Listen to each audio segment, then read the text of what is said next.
बहुत पुरानी बात है। एक गांव से नदी गुजरा करती थी, जिसके किनारे एक साधु बैठा रहता था और जोर जोर से चिल्लाता रहता था, जो चाहोगे वही पाओगे, जो चाहोगे वही पाओगे। साधु को गांव के सभी लोग पागल, कुछ लोग मूर्ख और ना जाने क्या क्या समझते थे। साधु हमेशा यही चिल्लाता रहता था और भगवान की भक्ति करता रहता था। बहुत दिन बीत गए। एक दिन एक बेरोजगार लड़का वहां से गुजरा। उसने साधु की यह बात सुनी और दौड़ा दौड़ा उनके पास पहुंच गया। उस लड़के ने साधु से कहा, क्या मैं जो चाहूंगा वही पाऊंगा? साधु ने मुस्कुराते हुए कहा, हाँ बेटा, जो तुम चाहोगे वही तुम पाओगे। लड़के ने फिर एक बार कहा, क्या आप सच कह रहे हैं? क्या सच में जो मैं चाहूंगा वही मैं पाऊंगा? साधु ने कहा, हाँ, जो तुम चाहोगे वही तुम पाओगे। लड़के ने कहा, क्या मैं सोने चांदी का बहुत बड़ा व्यापारी बन जाऊंगा?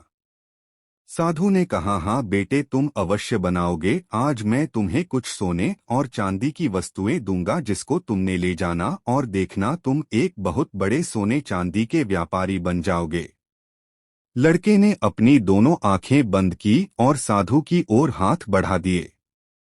साधु ने एक हाथ लड़के का पकड़ा और कहा, यह लो बेटा, यह सोना है, इसे समय कहते हैं। तुम कभी भी इसको हाथ से मत जाने देना। इसका एक एक पल अपने लक्ष्य प्राप्त करने के लिए उपयोग करना। तुम एक दिन जरूर बहुत बड़े व्यापारी बन जाओगे। लड़के ने कहा, और बाबा चांदी? साधु ने लड़के के दूसरे हाथ को पकड़कर कहा, यह लो, यह चांदी है। इसे धैर्य कहते हैं।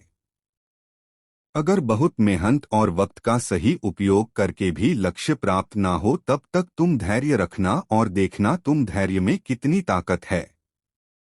अगर तुम यह सोना चांदी हमेशा अपने पास रखोगे तो दुनिया की कोई ताकत तुम्हें बड़ा व्यापारी बनने से नहीं रोक पाएगी।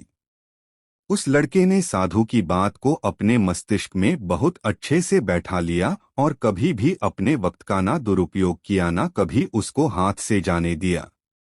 वह अपने लक्ष्य को पाने के लिए निरंतर ही प्रयास करता रहा और जब वह हार जाता तो वह धैर्य का सहारा लेता और फिर दोबारा कोशिश करता। देखते ही देखते बहुत कम समय में उस लड़के के अंदर व्यापार करने के वह गुण आ गए जो अभी तक किसी में नहीं थे।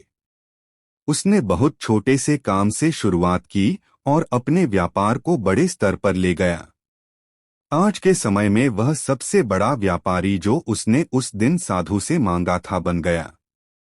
उसने अपने लक्ष्य को प्राप्त करने के लिए अनेक संघर्ष किए, अनेक चीजें सीखी और ना अपने समय का दुरुपयोग किया, ना कभी अपना धैर्य खोया, और उसने वही पाया जो वह चाहता था। शिक्षा, समय और धैर्य वह ताकत है जिसका उपयोग करके हर व्यक्ति अपने मन मुताबिक लक्ष्य को प्राप्त कर सकता है। निरंतर आगे बढ़ते रहना और कभी अपने लक्ष्य से विमुख न होने से ही हमें लक्ष्य प्राप्त होता है।